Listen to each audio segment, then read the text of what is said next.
लोग रिकर्जन समझेंगे कि रिकर्जन क्या होता है, बेसिक रिकर्जन, और कुछ 3 क्वेश्चंस करेंगे बेसिक्स ऑफ रिकर्जन के। तो डिफिनेशन देखते हैं। Recursion is the technique of making a function call itself. This is technique proves a way to break complicated problems down into simple problems which are easier to solve. जब कोई function खुद को call करता है तो उस condition को recursion कहते हैं। सो रिकर्जन बेसिकली 4 टाइप के होते हैं। एक डायरेक्ट रिकर्जन होता है, एक इनडायरेक्ट रिकर्जन होता है, एक टेल रिकर्जन होता है, एक नॉन टेल रिकर्जन होता है। सो उसको हम लोग बाद में कवर करेंगे, हम लोग अभी बेसिक्स जान लेते हैं। तो हम लोग इसका रिकर्जन को एक प्रोग्राम के थ्रू समझते हैं। सो क्योंकि हमारा क्वेश्चन नंबर 63 है, write a program print number 1 to n using recursion. तो चलिए हम लोग इसके लिए कोड लिखते हैं। तो सबसे पहले हम लोग एक फंक्शन बना लेते हैं, स्टैटिक वॉइड। सो हम लोगों को नंबर 1 to n प्रिंट करना है। सो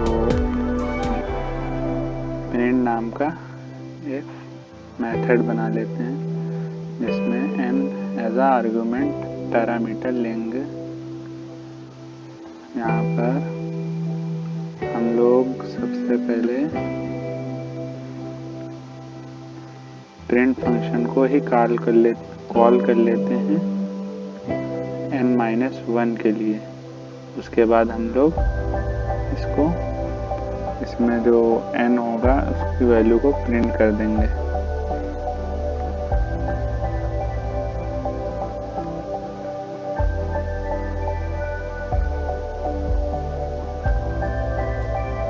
तो यहाँ पर बेस केस हम लोगों का होगा if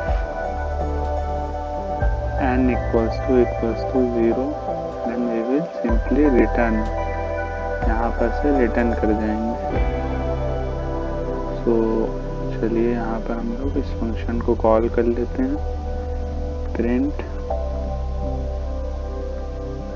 n equals to 5 के लिए कॉल करते हैं। तो रन करते हैं प्रोग्राम। 1 2 3 4 5 यूजिंग रिकर्जन प्रिंट हो चुका है। सो इसमें पहले रिकर्जन के लिए स्टैक में फंक्शन कॉल होगा। पहले 5 के लिए कॉल होगा, फिर 4 के लिए कॉल होगा, फिर 3 के लिए कॉल होगा, फिर 2 के लिए कॉल होगा, फिर 1 के लिए कॉल होगा। जैसे ही 0 आएगा रिटर्न कर जाएगा, यहाँ से रिटर्न हो जाएगा, यहाँ पे आएगा फिर 1, तो 1 को प्रिंट कर देगा। फिर n-1 यानी n equals to 4 के लिए तो 4 प्रिंट कर देगा, फिर 3 प्रिंट कर देगा, फिर 2, फिर 1। तो इसी तरीके होगा। चलिए दूसरा क्वेश्चन देखते हैं, write a program print number n to 1 using recursion. So ये भी सिंपल है भाई। इसमें प्रिंट स्टेटमेंट्स को हमें पहले लिख देना है। इसमें पहले प्रिंट होगा, पहले कॉल जो पहले वाला एग्जाम्पल था, ये जो एग्जाम्पल है वो टेल रिकर्जन का है, और ये जो एग्जाम्पल है नॉन टेल रिकर्जन का है। तो चलिए रन करते हैं। ये देखिए रिवर्स ऑर्डर में काउंटिंग प्रिंट हो गई, 5 4 3 2 1। चलिए हम लोग एक क्वेश्चन और देख लेते हैं, write a program factorial of a number. तो फैक्टोरियल के लिए हम लोग प्रोग्राम लिखते हैं। सो इस प्रोग्राम को मेथड को हम लोग हटा देते हैं, एक नया मेथड लिखते हैं, स्टैटिक, जिसका रिटर्न टाइप इंट होगा। स्टैटिक इंट फैक्ट नाम का इंटीजर ऐसा इनपुट ले लिया, ऐसा पैरामीटर ले लिया। अब हम लोग यहाँ पर कोड लिखते हैं रिकर्जन के लिए।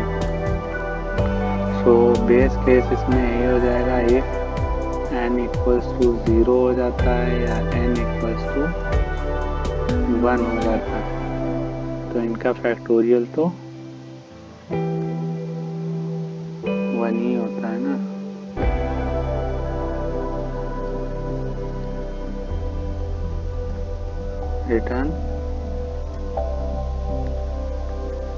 रिटर्न 1 रहेगा। और अदर केसेस में हम लोग रिटर्न n मल्टीप्लाइड बाई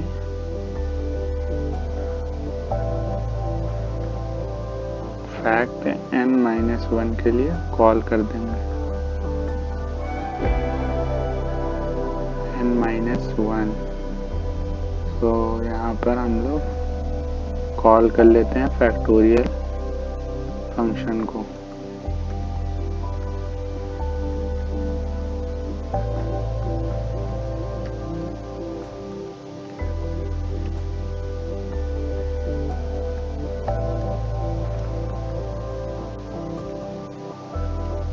तो हम लोग 5 के लिए कॉल करते हैं तो 120 आंसर होना चाहिए। तो चलिए रन करते हैं।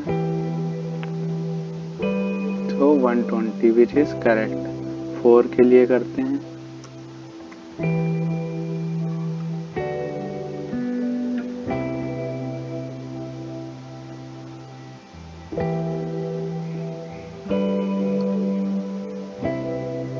So the program is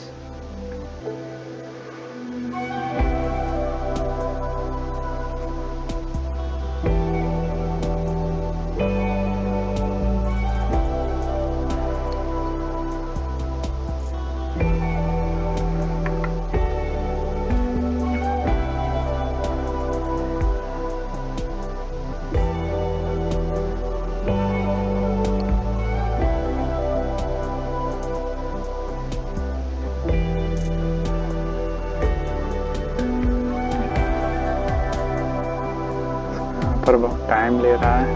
हम लोग एक बार अपने कंपाइलर को रिफ्रेश कर लेते हैं।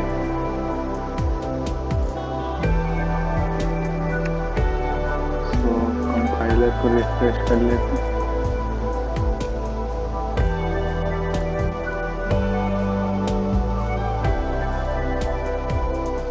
तो यहाँ पर अगेन वही कोड को पेस्ट कर देते हैं, रन करते हैं। 4 के लिए सक्सेसफुली 24 आंसर आ चुका है। तो आज हम लोगों ने रिकर्जन को ख़त्म कर लिया। So thank you for watching this video. Like and subscribe the channel and press bell icon. Thank you.